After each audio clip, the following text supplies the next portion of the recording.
सत्संगत जी, प्यार से कहना धन्यवाद जी। साथ में एक प्रभाव समाज पे भी इस तरह रहे भक्तों का शुरू से ही कि अपना भी कल्याण है, औरों का भी कल्याण है। कोई भी काम भक्त किसी भी समय एक सेल्फिश होके सिर्फ अपने लिए नहीं करते। भक्तों को तो यही मन में होता है कि हर एक के दिल में ठंडक पहुँचे, हर एक के दिल में एक आराम हो, हर किसी के लिए एक भाव शुद्ध, हर एक कोई परमात्मा का ही रूप तो बहुत ही पूजनीय। किसी को भी भक्तों ने कभी चोट नहीं पहुंचाई और हमेशा भाव मन के ऐसे ही रहे कि अगर किसी को किसी तरह का दुख तकलीफ है भी तो कैसे वो दूर की जाए। और सबसे बड़ा जो परोपकार भक्तों का रहता है वो यही रहता है कि परमात्मा हमारे जीवन में आया है, हर एक के जीवन में आए। जो अभी तक इस परमात्मा को देखे नहीं है, जिन्होंने अभी तक ब्रह्म ज्ञान नहीं लिया, वो भी कैसे अपने जीवन में एक रोशनी हर समय की ला सकते हैं। क्योंकि ये टेम्पररी अगर हम बात करते हैं तो कोई भी चीज़ हमें कुछ देर के लिए, अगर अभी डे टाइम है तो कुछ घंटों बाद अंधेरा हो जाएगा, नाइट हो जाएगी।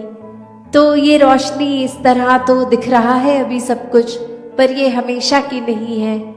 पर जो परमात्मा है ये सच है, ये ट्रूथ है, ये ओमनी प्रेजेंट, ये निराकार, ये हर समय की सच्चाई है, हर समय की रोशनी है। भक्तों ने यही समझाया है कि जितना ज़्यादा इस परमात्मा के साथ मन को जोड़ेंगे, इसके एहसास में रहेंगे,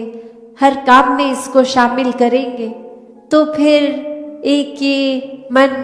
डामाडोल नहीं होता, मन में कोई उदासी कोई खुशी के भाव अपना प्रभाव असर नहीं छोड़ते। क्योंकि प्राथमिकता इस मन ने परमात्मा को बना लिया है और फिर ये प्रायोरिटी बेस जब इस परमात्मा को ही हर समय दिमाग में दिल में रखते हैं तो बाकी चीज़ों का असर उस तरह नहीं होता कि कोई अगर बिजनेस में नुकसान है तो एक डिप्रेशन की ओर मन जा रहा है, या फिर कुछ इतनी उपलब्धि मिल गई, अचीवमेंट मिल गई कि इतनी खुशी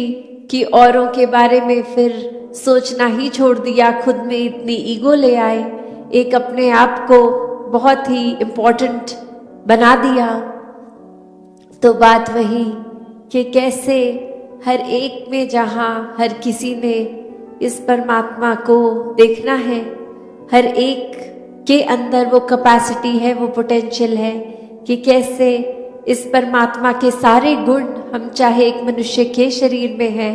पर परमात्मा जैसे देवीय गुणों से हम युक्त हो सकते हैं, ह्यूमन वैल्यूज से युक्त हो सकते हैं।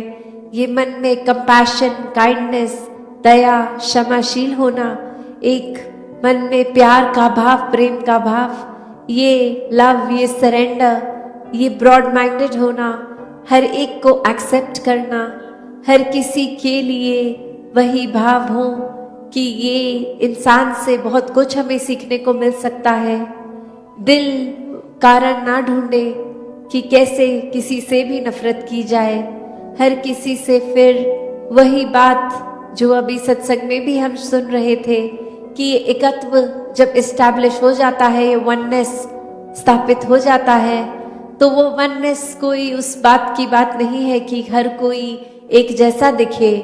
एक फिजिकली तो हर किसी के शक्ल, आकार, फीचर्स एक बहुत ही अलग हैं। कोई किसी रीजन के होते हैं तो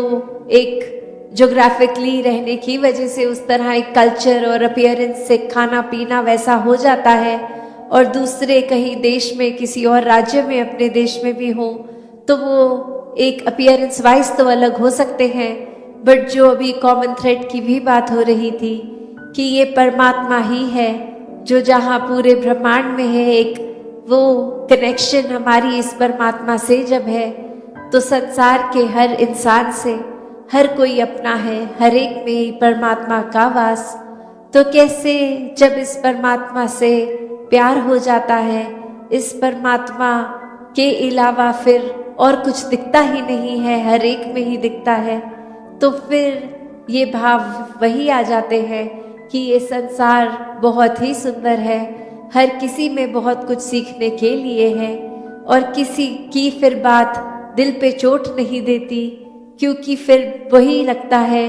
कि कोई वजह होगी, किसी का दिन अच्छा नहीं जा रहा होगा, शायद किसी की तबीयत नहीं ठीक कि इतनी इरिटेशन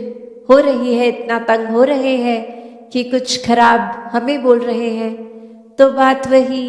कि हर किसी के अंदर जब ये परमात्मा दिखता है तो एक अच्छाइयों को ही भक्त उठाते हैं, किसी की कमियों को इस तरह संसार के आगे नहीं उछालते। एक दिल में अगर वाकई ही एक कंसर्न है उस इंसान के लिए, तो उस इंसान को डायरेक्टली जाके उसके पीठ पीछे एक बैक बाइटिंग नहीं, उसको सामने जाकर बोला जाता है कि ये जो आपने बात कही वो ठीक नहीं थी, इसमें अगर आप सुधार कर लें तो वाकई ही आपका सुधार हो जाएगा, अगर आप अपने थोड़ा बिहेवियरल चेंज लेके आएंगे। और फिर संत यही समझाते हैं कि बिहेवियरल चेंजेस तो टेम्पररी फिर भी हो सकते हैं, कुछ देर की लर्निंग के लिए हो सकते हैं, फिर कभी और ये बिहेवियर वापस हो सकता है अग्रेसिव एंग्री। तो फिर कैसे हर समय के लिए एक मन को शांत रखना है, शीतल रखना है, मन में सहजता रखनी है, मन में सुकून का भाव रखना है, तो इस परमात्मा से ही जुड़ना होगा, क्योंकि इस परमात्मा को दिल में बसाएंगे तो मन में ये सारे इमोशंस ठीक तरह से काम आएंगे। जैसे एक आग का एग्जाम्पल होता है फायर का, तो उसका काम तो जलाना है, पर कैसे हम अगर वो आग के ऊपर कोई तवा रख देते हैं तो वो उसको रोटी बनाने के भी फिर वो आग ही काम आती है। वो हीट अगर बहुत ठंडा दिन है तो कैसे एक फायर प्लेस में डाल देते हैं, एक बॉन फायर करके, उससे हमें आराम ही मिलता है। तो कैसे ये जहाँ एक गुस्से की, एक एंगर की भी बात है, उसको भी अगर चैनलाइज किया जाए ठीक तरह से तो सारे ही मन के इमोशंस ये बहुत ही उपयोगी भी हो जाते हैं। हमेशा सिर्फ एक नुकसान का ही नहीं इमोशन एक रास्ता लेता, तो कैसे अपने आप को अगर सही तरीके से रखना है, सही रास्ते पे रखना है, सही सोच, सही दिल के भाव, सही बातचीत के लिए वो शब्दों का प्रयोग मन में हर एक को एक आराम देने के भाव से किया जाए, तो फिर एक सामने वाले का भी हम वो सुधार कर लेते हैं। शुरुआत चाहे अपने आप से ही करनी है, पर फिर भी अगर किसी की कोई एक बात ठीक नहीं तो उसको बहुत आराम से कन्वे करके एक वो अटेन जो करना है, जो अचीव करना है, वो चेंज भी सामने वाले में दिखेगा। तो कैसे हर एक के लिए संतों ने हमेशा एक बहुत ही दिल से एक प्रयत्न किया कि जहाँ ये आत्मा का कल्याण हो, ये आत्मा का इस परमात्मा से मिलन होता है, तो एक वाकई ही ये जो हम हर जगह सुनते आए हैं कि ये इतनी योनियों के बाद मनुष्य योनि भी मिली और अब इस मनुष्य योनि में ही जीते जी इस परमात्मा की प्राप्ति है। और अगर कोई उस आइडियोलॉजी से सहमत नहीं भी है, सिर्फ इसी जीवन को अपनी फर्स्ट लाइफ की तरह भी देखे, तो भी कितना कुछ है जो जीवन का समय, कितना टाइम है जो हमें मिला है, इतने साल मिले हैं, उसको हमने कैसे जीना है, उसको हमने किस तरह पॉजिटिवली, कंस्ट्रक्टिवली हर समय को जीना है। तो मिशन की हिस्ट्री, मिशन की आइडियोलॉजी के कैसे एक संत जो ब्रह्म ज्ञान प्राप्त करके अपने जीवन में गुण जो एक एक के होने चाहिए और रोल मॉडल्स के रूप में जितने भी संतों का नाम आज भी सुना, या ये एक परिवार जो आज की डेट में मिशन इतना बड़ा कि एक एक का नाम भी लेना वो पॉसिबल नहीं है। सब अपने आप में पूर्ण संत किस तरह एक भाव मन में इस निरंकार की याद रखते हुए, सेवा का भाव लेते हुए, समर्पित अपना मन लेते हुए एक जीवन को जो एक पल पल में किस तरह इस दातार को ही समर्पित अर्पित होते हुए अपने मन को जो जी रहे हैं, और किस तरह चाहे वो जगत माता जी का नाम लिया गया, शहंशाह जी का लिया गया, और किस तरह राजमाता जी, माता सविंदर जी, हर एक एक जिस तरह भी नाम हमने चाहे सुने हो, सद्गुरुओं के भी आज लिए गए और संतों के भी उनके साथ ही लिए गए, कि ये भाव मन में, कि ये दृष्टि जब ब्रह्म ज्ञान की एक जीवन में आ जाती है तो एक दशा और दिशा ये एक हो जाती है। जब इस एक को जान लेते हैं, इसी की ओर, इस दातार, इस निरंकार के तरफ मुख रख के मुख उजला जब हो जाता है तो पल पल में ये ब्रह्म ज्ञान जिया जाता है कि सिर्फ ब्रह्म ज्ञान ले लेना ही मुक्ति का एक फाइनल नहीं, ब्रह्म ज्ञान जीना पल पल। और ब्रह्म ज्ञान पल पल कैसे जिया जा सकता है, वो भाव की दिल को, इस मन को दातार के रंग में हर समय रंगा जाए। ये जो संत हैं, महापुरुष हैं, इनकी चरण रज, इनके जो भी बातें सुनने को मिल रही हैं, इनसे शिक्षाएं, वो सुन सुन के अपने जीवन पे सुधार करना, कैसे मन से सिमरन, पैरों से सत्संग और हाथों से सेवा, ये हर कोई जब करता जाता है तो ही ब्रह्म ज्ञान को जीते हुए, जैसे कण कण से शिक्षा लेते हुए अपने जीवन के हर पहलू में एक एक समय में उसको कैसे जिया जाए, उस घड़ी को, वो ब्रह्म ज्ञान जीना है। कि जब इस निरंकार को याद रखते हुए कोई भी काम करेंगे, और वो सारे पलों से ये ज़िंदगी बनी है, तो हर पल में जब ये दातार है तो पूरी ज़िंदगी ये दातार है। तो बस एक कर्तव्य जो एक भक्त का रहता है वो यही कि हमने इस निरंकार को कभी नहीं भूलना। चाहे हम देश के तरफ भी नज़र डालें तो इंडिपेंडेंस डे, वो एक देश का आज़ाद होना, कैसे एक इतने सालों की स्लेवरी से मुक्त हुआ देश और एक देशवासी आज़ाद हो गए, और अब ये शरीर तो आज़ाद बंधन से, पर ये आत्मा, ये जीवन हमारा, ये भी आज़ादी तभी प्राप्त करता है जब ब्रह्म ज्ञान एक झोली में हो। कैसे हम छोटे छोटे उदाहरण भी देखें कि अगर हम कोई एक ट्रेन में, एक जहाज में, गाड़ी में, बस में, कहीं पे भी बहुत लंबी यात्रा कर रहे हों, और जैसे ही वो वाहन का रुकना हुआ, सबसे पहले एक इच्छा होती है कि दरवाज़ा खोल के ज़रा बाहर 1-2 मिनट टहल के अपने एक जकड़ा हुआ शरीर, उसकी कुछ अंगड़ाई ले लें या किसी तरह स्ट्रेचिंग एक्सरसाइज कर लें, कि ये इतने देर से बंधा बंधा शरीर फील हो रहा था, एक लग रहा था कि बॉडी में ब्लड सर्कुलेशन नहीं हो रही, और अब कैसे वो रुकी है ट्रेन तो बाहर उतर के प्लेटफॉर्म पे ही शरीर को, एक मसल्स को रिलैक्स करने के लिए एक यत्न किया जाता है। कैसे एक एयरक्राफ्ट में बैठते हैं, जैसे ही लैंडिंग होती है सबसे पहले अपनी सीट बेल्ट खोलने की इच्छा तुरंत, कि ये पहला मौका मिला नहीं कि वो सीट बेल्ट खोल के शरीर को एक रिलैक्स किया, आज़ाद किया।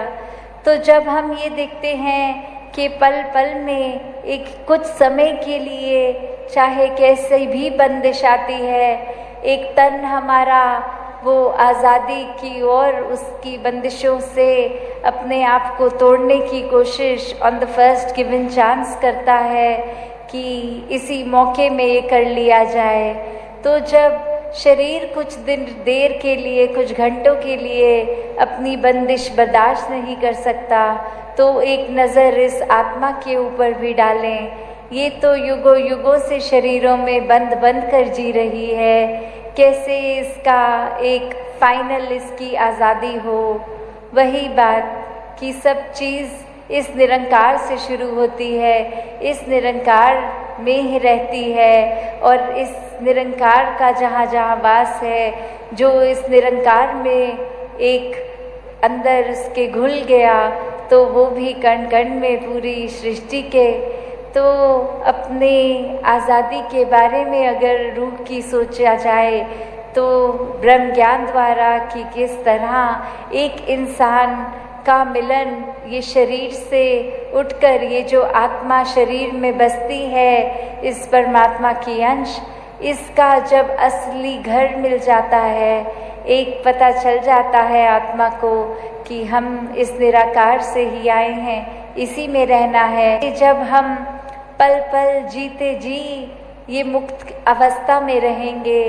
सब कुछ इस दातार के ऊपर छोड़कर ये अपने आप को डूअर ना मानते हुए, निराकार को ही कर्ता मानते हुए, इसकी हर रज़ा को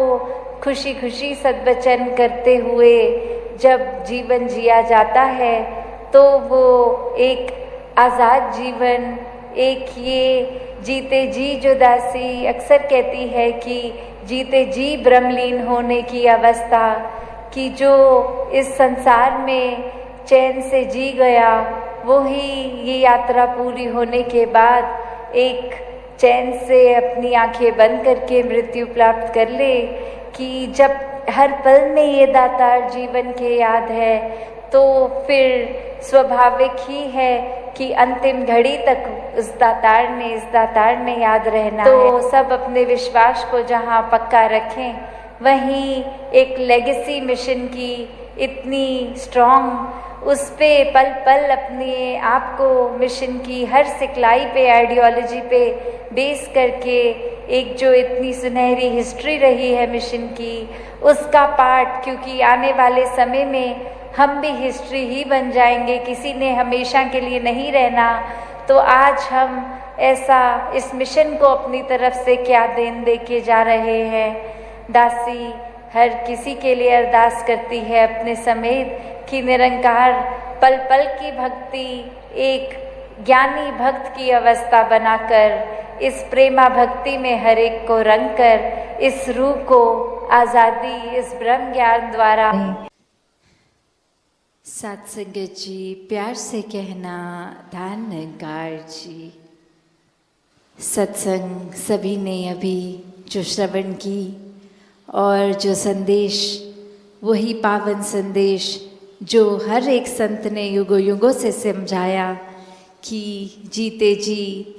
असल में जी लो, अपनी पहचान कर लो, इस परमपिता परमात्मा, इस निराकार को देखकर अपने जीवन में बसा लो। फिर जीवन में किस तरह वो एक एहसास जो हर समय चाहे शुक्राने भाव का हो, भक्ति का हो, विश्वास का हो, प्यार का हो, वो स्वयं ही आने लगता है। ये जीवन फिर एक ऐसा हमारा बन जाता है जो एक मुकम्मल इंसान का जिस तरह का जीवन होता है। फिर इंसान हर एक से उस तरह ही व्यवहार करता है जैसा वाक्य में वो हो, ना कि कोई दिखावा रूप, और वो अंदर से इंसानियत ही होती है जो बाहर भी झलकती है। तो ऐसा ही एक कहानी में भी, जहाँ एक इंसान किसी को एक बहुत ही खराब शब्दों का प्रयोग करते हुए, एक बहुत ही भाषा अपनी दूषित, एक आवाज़ पिच इस तरह से बात करके, और सामने वाला फिर भी बहुत ही विनम्रता से एक परमात्मा से भी यही अरदास कि सद्बुद्धि आए, ये सोच विचार बोली भाषा ये सामने वाले की अपने आप शुद्ध हो जाए, कि मन में अच्छे भाव बैठे, ये परमात्मा बैठे, ताकि फिर वो इंसान भी कुछ अपने अंदर भी ना किसी तरह का तड़प महसूस करे, ना वो सोच वैसी बने, ना शब्द वैसे आए, और फिर ऐसा ही ये कोई और देखने वाला उस इंसान से पूछता है कि इसने तो आपको इतना खराब बोला, फिर भी आपने आगे से बस परमात्मा से ये अरदास ही करी कि ये इंसान की सोच में सुधार आ जाए, मन में ठंडक आ जाए, तो ऐसा आपने कैसे किया? तो उत्तर में एक आंसर यही देते हुए उस इंसान ने कहा कि मैं वो ही खर्च कर सकता हूँ जो मेरे पास है। I can only spend what I have. कि हम अगर अपने जेब में वॉलेट में देखते हैं जितना भी पैसा है हम उस समय उसका ही उपयोग कर सकते हैं क्योंकि उतना ही है। तो वही है कि बात, एक हमारे पास हमारी झोली में क्या है, जो है वही दिया जा सकता है। अगर मन में भाव विनम्रता के हैं, अगर मन में भाव आदर सत्कार के हैं, अगर मन में सारे दैवीय गुणों का वास है, तो वही निकलेगा, वही खर्च कर सकते हैं। हम वैसे ही हैं और वही आगे बांट सकते हैं। तो एक अपने अंदर हर समय की इंसानियत ही अगर हो, और वो एक सीखा सिखाया गुण की तरह नहीं कि कुछ चंद आंखें इस समय देख रही हैं, व्यवहार ठीक किया जाए, किसी को इम्प्रेस किया जाए, कोई इम्प्रेशन बनाया जाए। नहीं, भक्तों को तो ये परवाह ही नहीं होती कौन देख रहा है। भक्त तो बस परमात्मा को प्यार करते जाते हैं और अपने अंदर और परमात्मा का एहसास बढ़ाते चले जाते हैं, और फिर नेचुरली एक स्वभाव रूप ही ये अच्छे मानवीय गुण, दैवीय गुण, ये ह्यूमन वैल्यूज़ अंदर बढ़ती चली जाती हैं। तो ये एक कुछ देर की इंसानियत की बात नहीं हो रही, ये हर समय की इंसानियत। ये कोई सेवा भाव मन में सिर्फ कुछ चंद लोग जिनको हम जान पहचान के हों या कहीं ऐसे और कुछ किसी वजह से उनके सामने उनके लिए नहीं, ये तो पूरी संसार के लिए भाव रहते हैं हर संत के, क्योंकि कोई अपना कोई पराया नहीं। हर कोई इंसान जो इस धरती पे वास करता है सभी एक परिवार, ये वासुदेव कुटुंबकम की भावना कि हर किसी में अपनी ही छवि है, हर कोई अपना है, क्योंकि हर कोई एक परमात्मा का ही अंश, ये आत्मा रूप रखता है। और जिसको इस परमात्मा से प्यार है उसको बिना भेदभाव हर एक से प्यार है। हर एक के स्वभाव को एक्सेप्ट करने की बात है कि ये प्यार अपने आप एक्सेप्टेंस भी मन में ले आता है। फिर ये कंप्लेंट्स ख़त्म हो जाती हैं, शिकायतें ख़त्म हो जाती हैं, एक बस ग्रैटिट्यूड, ये शुक्राना भाव ही रहता है। तो हर किसी को ऐसा जीवन जीना जहाँ ब्रह्म ज्ञान द्वारा बहुत ही सरल हो जाता है, तो हर कोई ऐसे भक्ति करते हुए अपने जीवन को जीता चला जाए। सात संगत जी, धन अंकाज।